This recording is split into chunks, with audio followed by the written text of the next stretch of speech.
Welcome to Are We Old? The show featuring two comedians getting nostalgic and tackling life's toughest question. Are we old? Here's your hosts, Mike Fenoya and Charles McBee.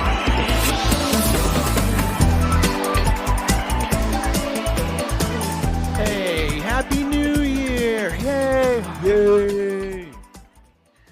Welcome to Are We Old Podcast, the podcast where we get nostalgic and answer that nagging, burning, itching, bubbly, scabby question. Are we old? Or you have a way of describing things, Mike. Mike Fenoya. Charles McBee. Happy New Year, Bubba. Happy New Year! 2025, baby. We getting live.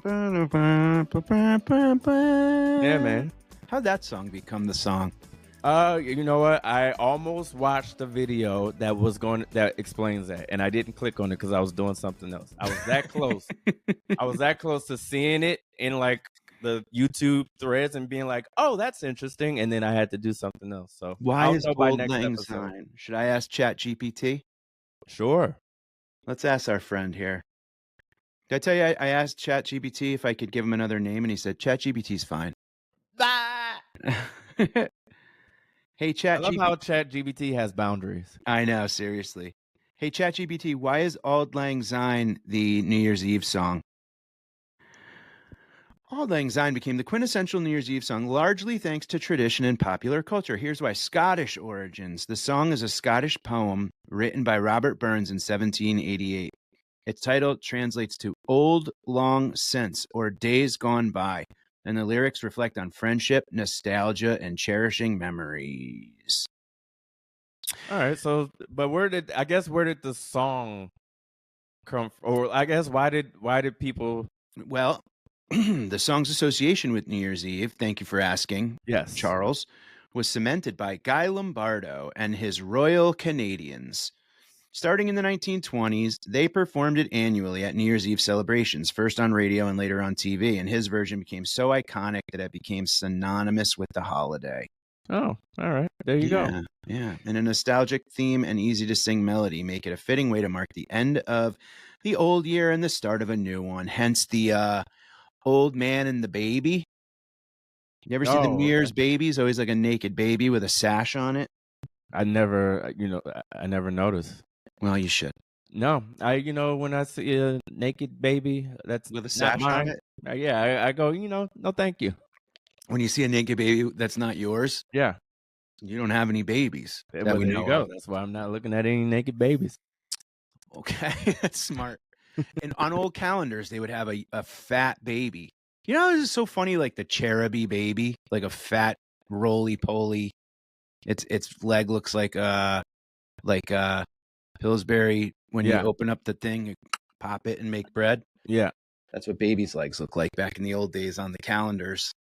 yeah, that's that good whole milk.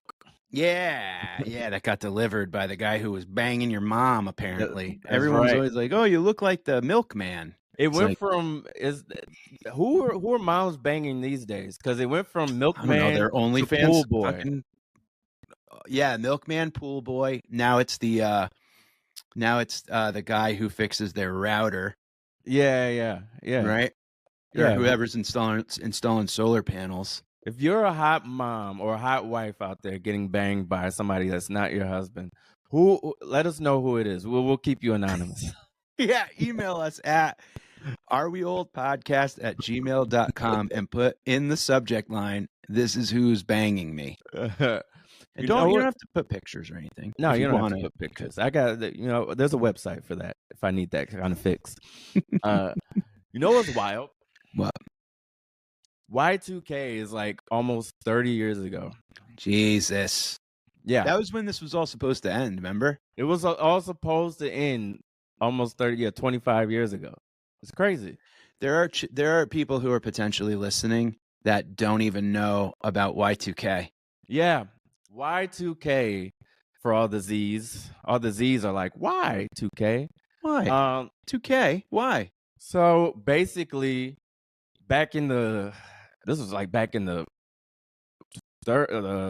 40s or the 50s or something like that, when like computers were just really coming about. They forgot to program the little clock inside all the computers and all the technology to properly reset after the year 2000 or after 1999. So the theory was that everything was just going to shut down, from your credit cards to airports to Traffic lights, like traffic lights. refrigerators are going to stop working.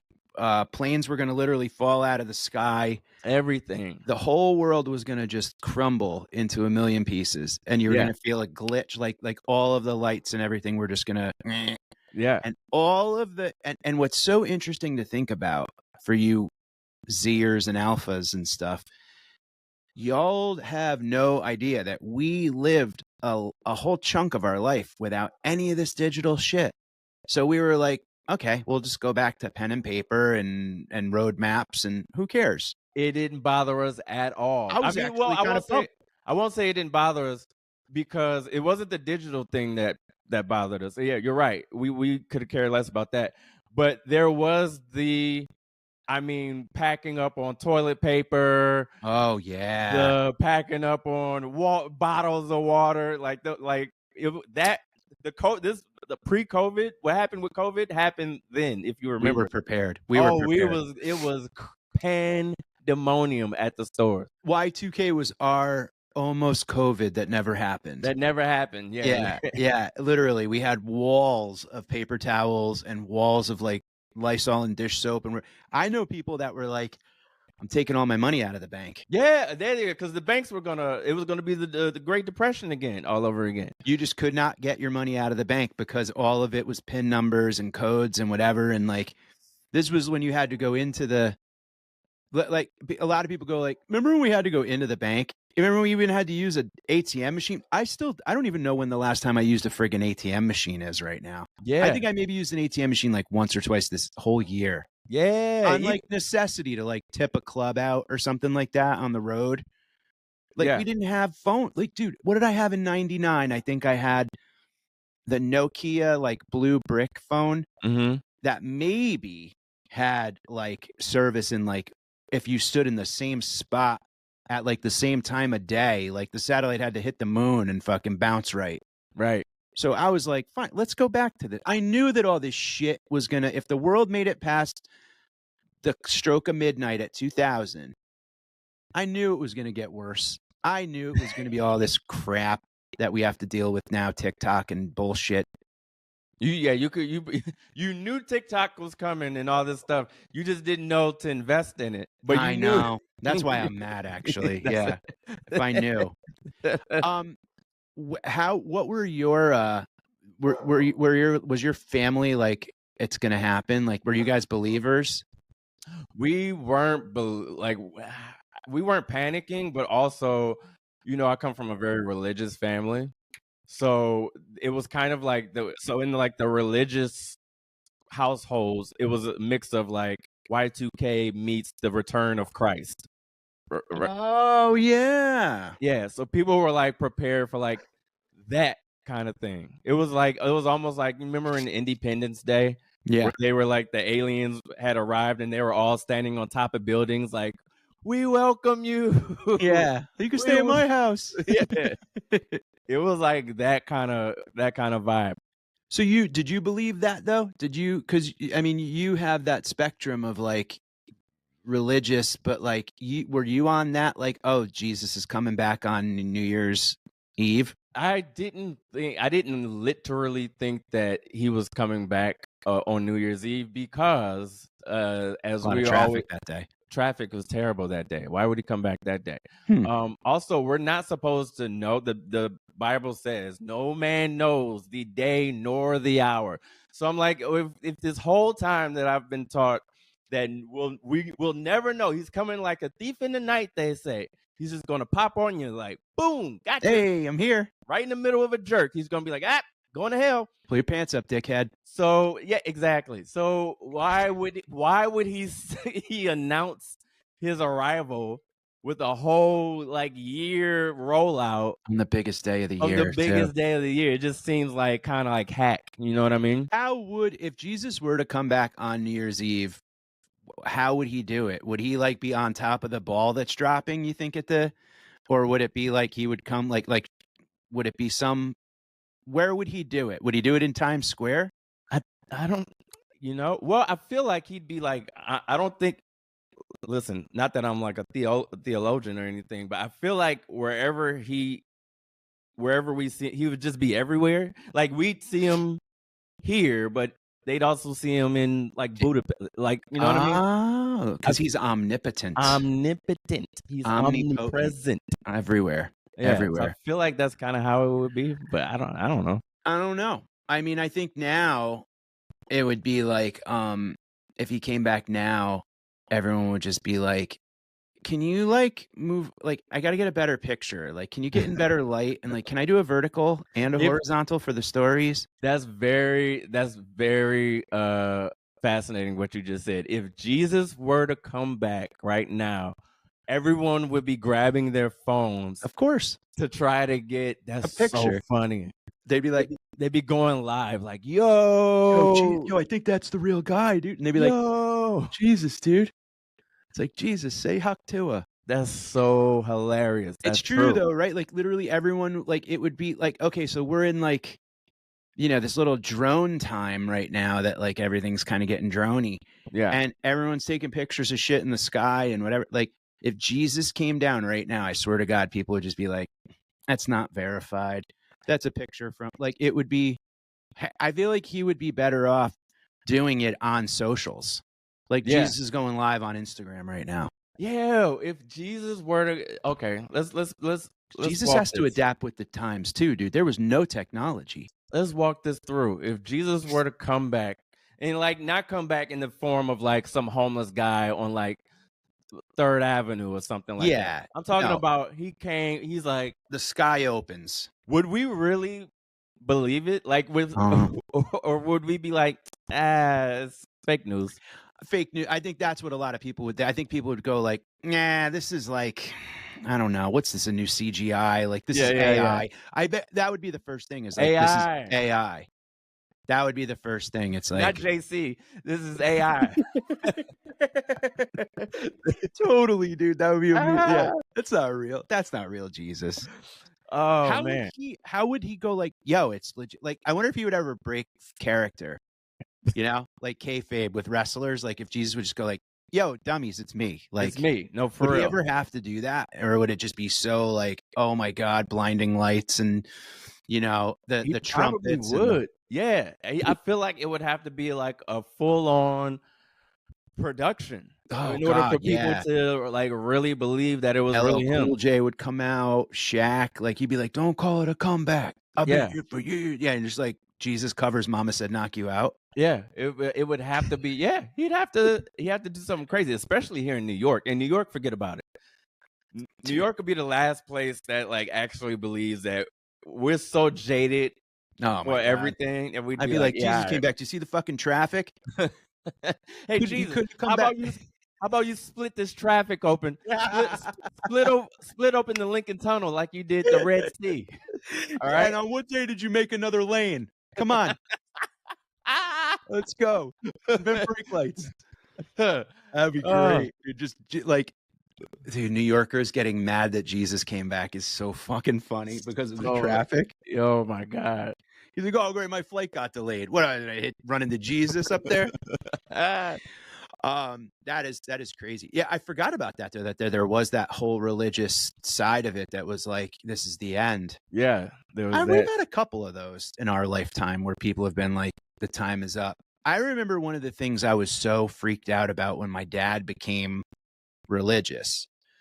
And I have no I think that, faith is amazing and I believe there's something else up there. Yeah. But I think it's how you're given religion is what you think about it now. Yeah. You know what I mean? Like it's kind of hard to like if someone makes a bad piece of fish when you're a kid and you get sick, it's hard to like fish when you're, Yeah. And now I'm not making the Jesus fish analogy. I'm just saying Fish is another thing. I'm kind of like, it's probably good, but I don't like it, you know? That's so funny considering how you love the The band Fish. Well, I need to like one of the, yeah, right. I'm like, that's my one, you know. The Fish is only staying alive because of the music. But I remember there being this thing of like people who saw visions of like Mary and stuff, like they knew when it was all going to end. Yeah. But they couldn't tell anybody, but it was like within their lifetime and all this other, and it was like such panicky like things to learn when you're a child. It's like, I don't want to know that the world's even going to end. I didn't think about the end of things yet. I'm just getting started. Right. You know? Yeah. That is what a heavy thing to throw on a kid. Heavy thing to throw on a kid. And we don't even, I don't like, as a kid, I never really processed it in a heavy or a light way. It's just given to you and you're just like, okay. It's too big to process. Yeah, like, I haven't even thought about growing pains getting canceled yet. You know what I mean? Like, yeah. And you had a like crush on the mom, so you was really devastated about this that. can't be over yet. You know? How did you spend your Y2K? You remember? In church. You're kidding me. When I'm the not ball dropped, kidding you were under a pew. So for every New Year's Eve from the time I was a kid until maybe like I went to college. Yeah, maybe till I went to college. We spent every New Year's Eve in church. You and I grew up so different. Mm-hmm. Every New Year's Eve we was in church. As a matter of fact, as a kid, this is how enclosed I was in church and stuff like that. As a kid, I didn't know that other people didn't spend New Year's Eve not in church. Like I didn't know that New Year's Eve was like the party of all parties, and you like, like I didn't know. I was like, "What are you? Get out of here!" I knew enough to know Times Square was a thing because I used to see it on TV. Dick Clark and whatever. Dick Clark. Yeah. So he was like, okay, I knew that, but but my frame of reference of New Year's Eve was just always like, yeah, we go to church at like I think like 10 o'clock or 10:30. And then right when it got up to midnight, you pray in the new year. Wow. And that's how we did it every single year of my childhood. Mm-hmm. That when was what? So do you remember your first like non-church New Year's? Because that must have been awesome / riddled with guilt for no reason. It was riddled. I felt a little guilty, but also I remember the first one wasn't that climactic. It was kind of anticlimactic because it was at a friend's apartment. Like it was like a get together. I was in college, and I obviously wasn't back home. So wherever I was, I don't remember where I was. But I was at a friend's get together. So it was cool because I was hanging out with friends. But it's not like I was, it's not like I was at a rave or anything. It was like we were all together. Might have had like a drink or two or something like that, and we were just kicking it like a kickback. And so yeah. But also, I remember at least a few of the other people that were there also grew up the same way that I did. So maybe they felt wow, yeah. So you guys were like, should we pray? Like, should we? Should we? What do we do? Yeah. Interesting. Holy cow! I didn't know that. I didn't know that was a thing too. Of like, that's a huge thing. It's called Watch Night Service. Watch Night Service. So you're watching the next year come in and making sure that the devil stays out. Mm-hmm. Thank you for your service, Charles. Listen, I do what I can. All right. Thank Mama McBee. Well, it's interesting because I guess it's my version of church, but it's a tradition to be at a Fish concert on New Year's Eve. They do 4 nights at Madison Square Garden or other places, but the 28th, 29th, 30th, 31st. And on the 31st, they put on this like giant spectacle, like a huge production, Broadway dancers, and like they do like crazy lights, and the whole New Year's thing is just nuts. Like it's crazy. And every year they like tease things that lead up to the New Year's celebration and stuff like that. That's great. And up until comedy, I never missed a New Year. Like I would go to all of them. They did it down in Miami on Y2K. They were at a Seminole Indian reservation in Big Cypress, Florida. So we were all camped out in the Everglades on Y2K at this concert. Okay. Yeah. And we were all like, just, I mean, there had to be close to 100,000 people down in this Indian reservation, right off Alligator Alley. Yeah. And dude, we're all just kind of like, we said goodbye to our parents and siblings and shit. Like, maybe we'll see you again. Like, I might now just live in the Everglades. I don't know. Or we might die. I don't know. Not a bad way to go. Like at a Fish concert, just rocking out in the middle of paradise, dude. I mean, obviously it was like, you know, there's alligators everywhere, and yeah. But it was like, you know, we're outdoors. It's December 31st into January 1st. We're all in like shorts and a t-shirt on like lots of drugs, good drugs, psychedelics and stuff like that. But then the New Year's hit and they played a little joke on us where like the lights flickered a little and everyone was like, oh, like everyone had little baby heart attacks.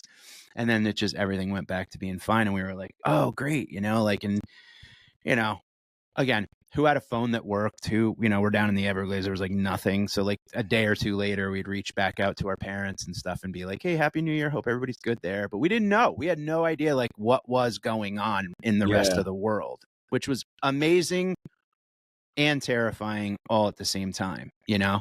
You know what's interesting about that is that we didn't have smartphones. So we couldn't in real time or at least all the time, 24/7, be connected with the rest of the world. But we did have internet, which is how the fear kind of spread so quick. You're right. Because the internet was the first time, during that time, was the first time where you didn't just, you didn't have to just rely on your nightly news. You didn't have to rely on Dan Rather and Walter Cronkite to give you the news. You could go on chat rooms. You could go on AOL. You could go on all these other different Yahoo things. And the first places. Yeah. And that's really how the whole kind of thing started spreading. That was like the first. I mean, it wasn't. Here's the thing, because I did a little bit like research on it. It wasn't technically fake news because technically there was a glitch. Technically, they should have updated the software back in the day, and technically, companies and corporations and all the major corporations of the world were too lazy to just go in and update their software. So technically, we don't know what could have happened, but something could have happened. It just didn't happen. So it's not like it was like totally off, but yeah, the pandemonium and the fear mongering was like at an all-time high. It really was. It really was. And you want to know what else was kind of wild?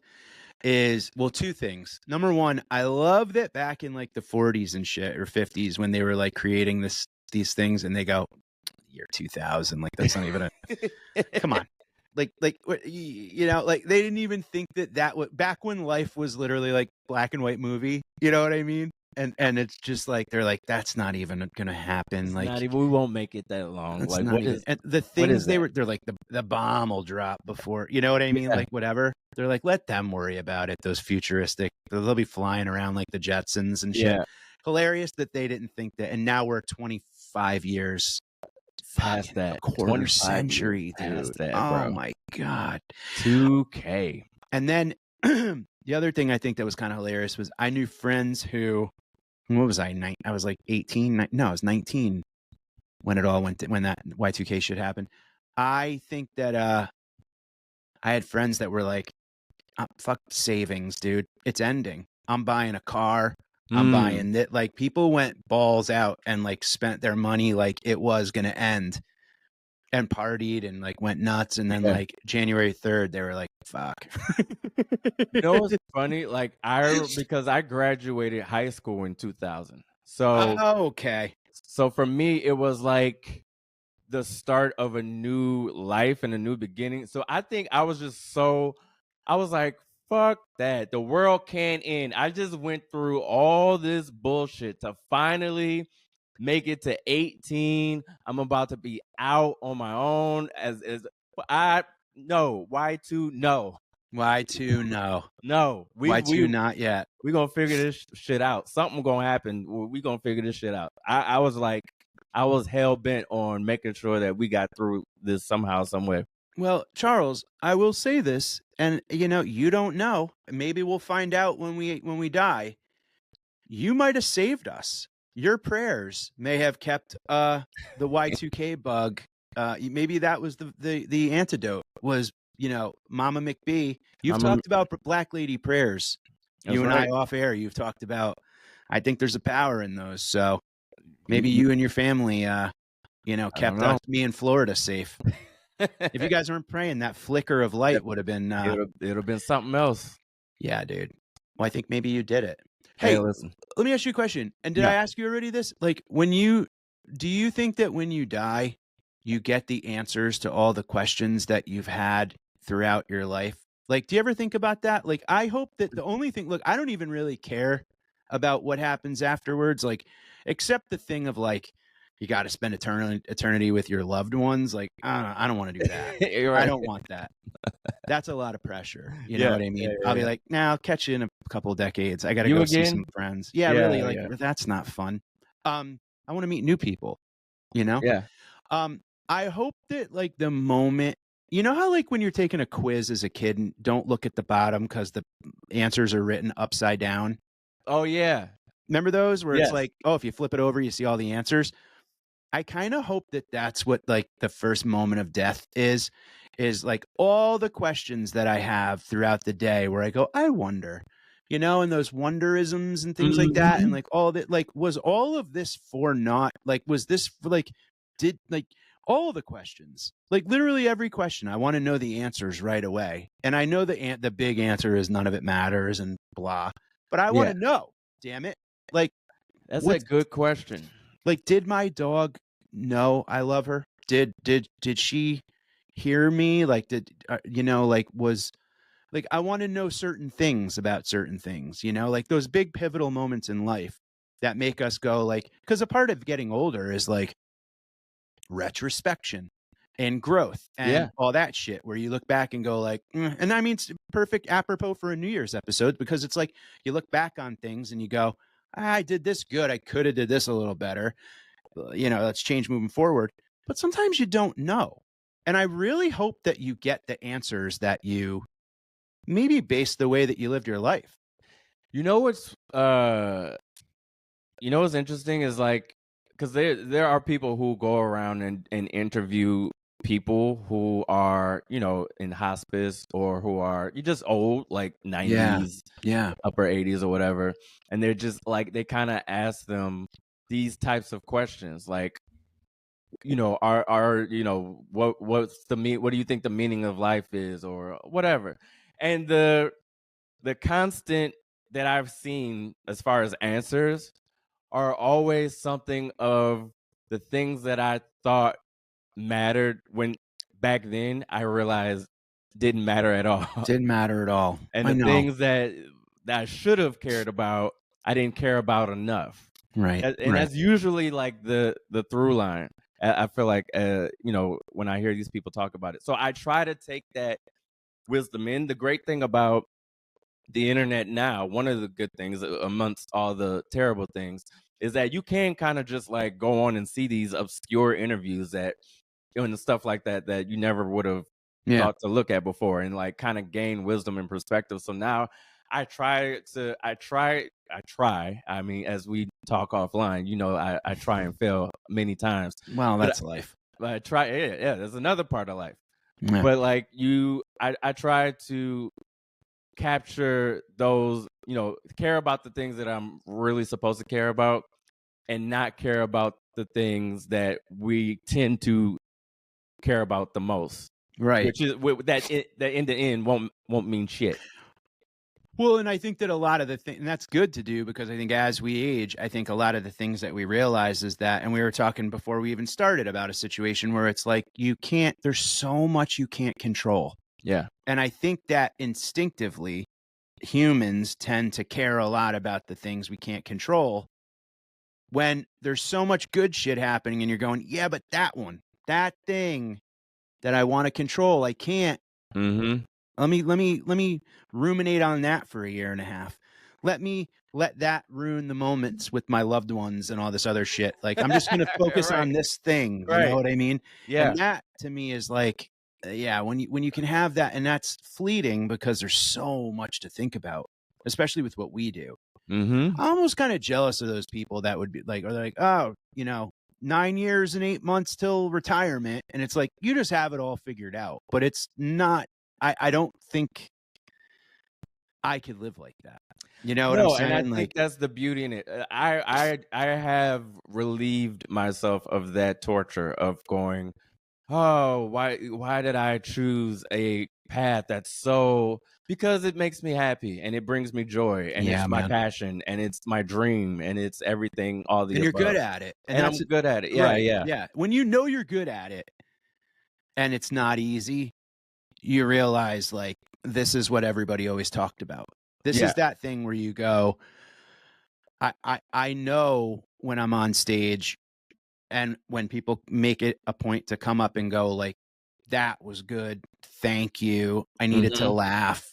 You know, I've never heard anybody talk about this before. And that, you know, that's where you go like, I am good at this and I deserve to do this and I should be doing this. And it might just be a longer, more, you know, difficult path for me than others, but who cares? Like if I go fake it at 45 at a post office or some shit, you're going to read about me on the news. Yeah.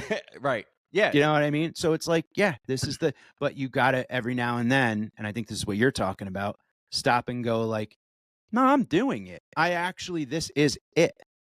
Yep. Instead of going, what? No, that's it. No. This is it. This is it. This is it. And go and pet your dog. And, yeah, man. And yeah, enjoy it in real time and kiss your wife and enjoy the actual things that really, really matter. That's what I'm learning is the more grays come into this beard, that's the more I'm like learning to do in real time more often. I love it. Can I ask you, and this is something that, happy if you want to cut it, I don't want to give away any secrets. As the whites in your beard get more and more, will you dye your beard? Fuck no. Attaboy. All right. Good. Let's talk about this. Because I've been shaving a lot more. Number one, because I think it makes me look younger, but also because I used to grow a thick, dark, bushy beard. It had reds in it. And, it was great. I looked like Kringle phase 2, you know? Yeah. And, man, now it's just like salt and peppery and it looks kind of weak in spots. So it almost like I look homeless a bit, unhoused. Apologies to the homeless. But yeah, I shave it because it looks a little bit like, but if I could grow a nice full thick white beard, I would definitely grow one. But you're not into the. No, it's I mean, listen, people do it, it's fine, it's your own thing. I'm not into it. I don't want any dyes on me. I also, it's just, I prefer aging gracefully. I prefer to do the work necessary. This is just for me. We don't judge. What is the thing online? We something we don't this judge. House we don't enjoy hate or some shit. No. It's a trend online where it's just like we listen. We don't judge. You know, no judgment, but for me, I'd rather just put the work in for me to make sure that I'm aging gracefully rather than trying to reverse or try to convince myself or others that I'm, you know, reversing in age or whatever. I just rather be like, hey, the gray's coming in. Cool. Let me make sure that my existence, that my life or lifestyle or just the way I'm moving throughout the world complements these grays. You know what I mean? Ooh, yeah. Yeah. Gotcha. Like, it's just like, oh, look at that silver fox over there, or look at that distinguished gentleman over there. Distinguished gentleman. Yeah. Look like at that old fashioned. I'd rather that than for me to try and, you know, dye it up or whatever. And I also think that once you dye it up, right? Number one, you're never in the present moment because all you're doing is thinking about people looking at your dyed beard going, can they tell it's dyed? Right? Yeah. I don't think you can't ever enjoy it, right? I mean, you're always like, does it look okay? Did I wash the dye? I've seen people that dye their face or facial hair and it looks like they took a marker and like drew. Again, no, we listen, we don't judge. I think we judge. We just don't. We just don't tell say you it. that we judge. Maybe that's our thing. We judge. We just don't say it. We judge just to ourselves. We listen and we judge to ourselves. Yeah. Hey, let's start a new trend right now. We listen, we Mhm. judge, we just don't tell you. We just don't. We just don't tell you. We know have how the- to judge with a straight face that goes, oh, we yeah. were raised properly. We were Everybody raised. fucking judges. Yeah. I mean, these things, it's hilarious that anyone doesn't judge. You totally judge. You just judge with your friend later on the phone. You Yeah. don't judge to the face.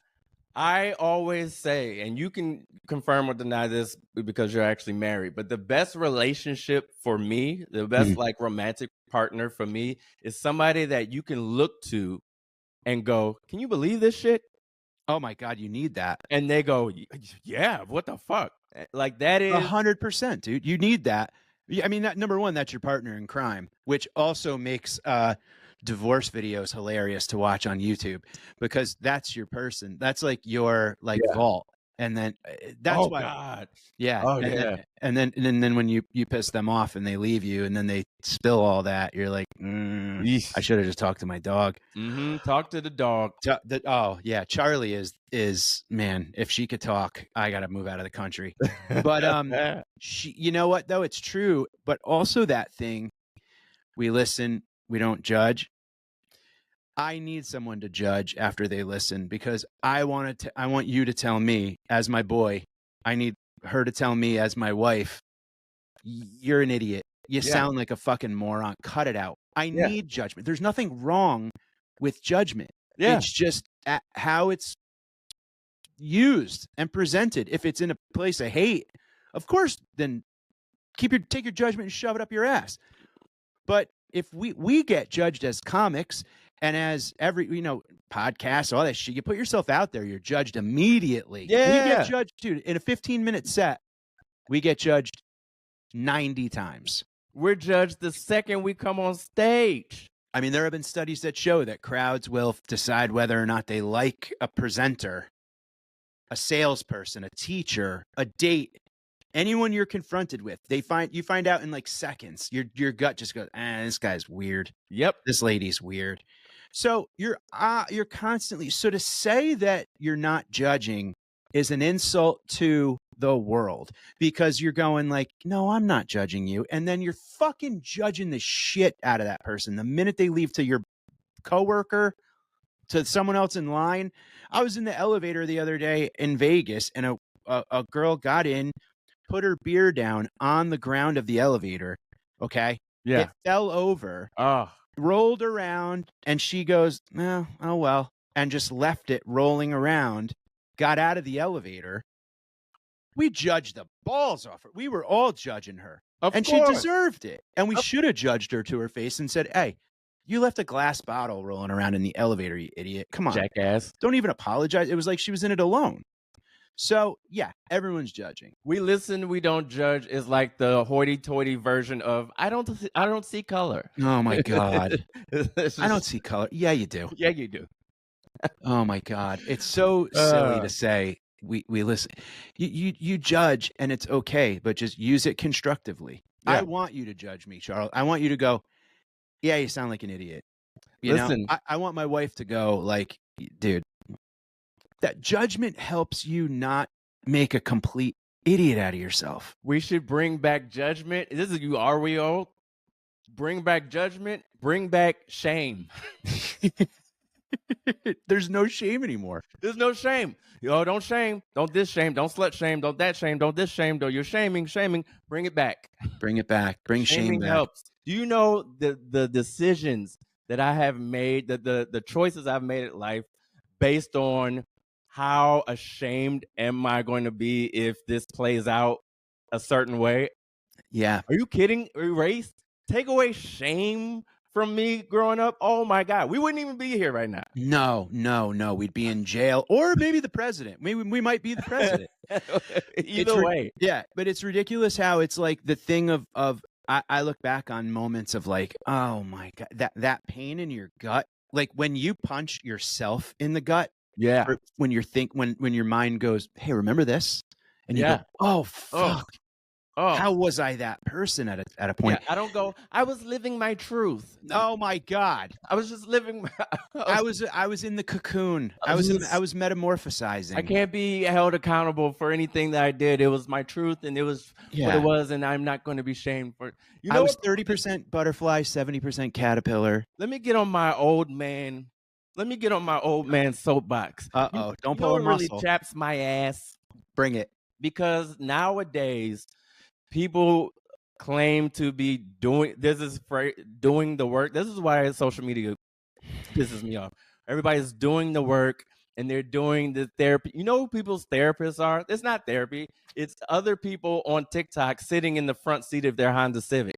Yeah, that's people's therapist. It's somebody in a car seat going, and they're going, yeah, this applies to me, and they're taking it as therapy when it's not therapy, because that person in the fucking Honda Civic doesn't know you and is not speaking directly to you. They're speaking to their phone. They're speaking to their phone. They're speaking to their phone in the middle of a McDonald's parking lot. That's right. That's and right. You pick and choose and go, that's for me. Now, because if they say something you don't agree with, you go, keep scrolling. Nope, not for me. Not mine. You judge them. You judge them. So you're listening and judging. You're listening and judging.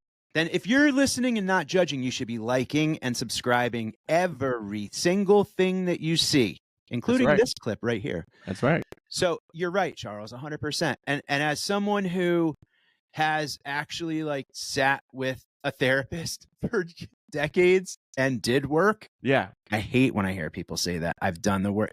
You don't do the work to say you did the work. Exactly. And I'm sure I've said it actually. So I hate myself. See, I'm judging myself. Judging yourself. I'm listening and I'm judging. Listening and judging. You know what? And it's good. You might be even a little shame of what you just said. And here's the thing, dude. Isn't it okay to not be perfect? Like, that's the thing that, like, I don't understand how that ever became a thing where it was like, self-deprecation is like, once you realize you can laugh at yourself, that's a superpower. Mm-hmm. Literally, you go like, yeah, I'm not perfect. I'm dented. We all have it. Yep. So why should anybody go, well, I don't judge? No, judge. Be judge. kind about it, but, or even don't be, whatever. But I mean, just, there's hurting people, and then there's like going like, hey, you know what? You kind of sound like an asshole right now. Mm-hmm. It's honesty. Yeah, it's so what is it? It's like, it's this thing of like, I'd rather fake politeness than be real. Well, it's this thing of accountability. Like, I don't want anyone holding me accountable for anything.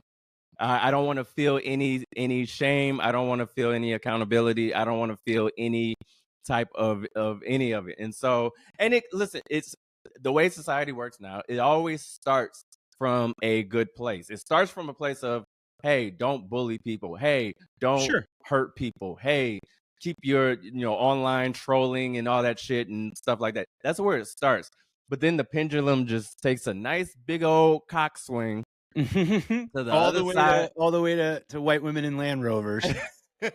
Exactly. Telling us how to live. And then it's just like, don't judge, don't whatever. It's just like, all right. And now society is in a free fall. But we listen and we judge here at Are We Old? That's right. Because we're old. And fuck it. And we earned it. Yeah, we're old. And we earned it. I was judged. I was fucking, dude, can I tell you, this is a hilarious thing. I'm dying to talk to you about this. My mom, God bless her, brings a bin over to my house, a plastic bin. Mm-hmm. Okay. And she goes, I got some stuff. I know you're moving, but here's some more shit. Okay. He brings over a bin to my house. And I almost want to make this like a Patreon thing we do, maybe, where like we can go through this bin and like, dude, she kept bad things. Like there's a letter in this bin about how I lost credit in high school because of absences, because I like cut class and shit. This is in my nostalgia bin. She kept my mistakes, dude.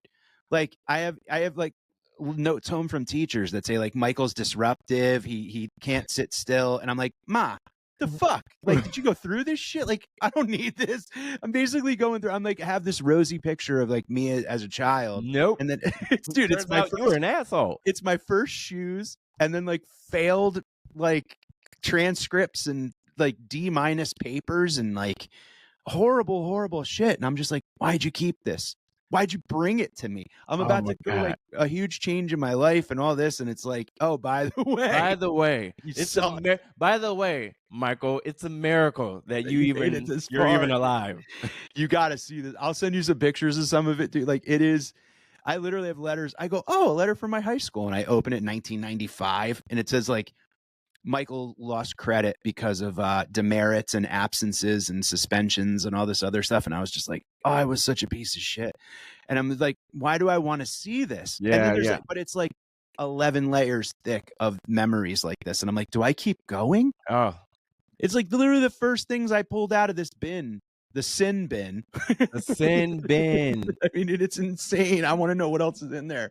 But I almost like want to make like a video of like me going through it and how like horrible. Because I remember like I got like childhood anxiety back going through this shit. Because I remember that class. And I remember fighting that I lost credit. And I remember all this bullshit. And I had to drop the class and take another class. Like I was not a good kid. But I don't want to be reminded of it at 45. You were living your truth, Michael. I was, you know what? Why did they listen and judge, Charles? Yeah, it shouldn't. They listened and judged. They shouldn't. I was being my best self. Yeah. Okay, I was doing the work. You were doing the work. You weren't doing the work. That's why you got the letter. I was not doing the work. I really wasn't doing the work. There was no work being done. I was so bad at school, dude. Me too. It was fucking terrible. Me too, man. We got to go through that bin. Hey, what do you think about these old people that are listening and youngins that maybe see through the bullshit that you're fed? What trends and what live, love, laugh, and, you know, eat, pray, this and that do you hate? What makes you cringe? Are we old podcast at gmail.com or leave it in the comments. Yeah, we're gonna do you have resolutions this year, or are you past all that crap? No, I never do resolutions. I just Me have neither. I just Was that a thing growing up? No, I mean I heard people, make resolutions. It was more like on TV. Like we never like sat around and was like, what's your New Year's resolution? Yeah, totally. It's just like, I'm just glad I survived this year. Yeah. Hopefully survive the next year. Mine's to just not die, I think. Mm-hmm. Be nice to my wife and my dog and my friends. It's not bad. That's a good one. And do the work and get to know my truths and live my truths. That's right. Truths. We got more truths than genders now. It's a whole thing. And that's a lot. That's a lot. It's a lot of truths. Who knows? Maybe by this time next year, there'll be 2 women hosting this podcast. Hey, listen, anything can happen. You live your truth, Charles. That's but if right. you do become a woman, please don't get rid of the beard. Oh, no. The beard stays. And the grays. Yeah, and the grays. Thank you, everybody. Happy New Year. We're off to a fun start. Happy New Year.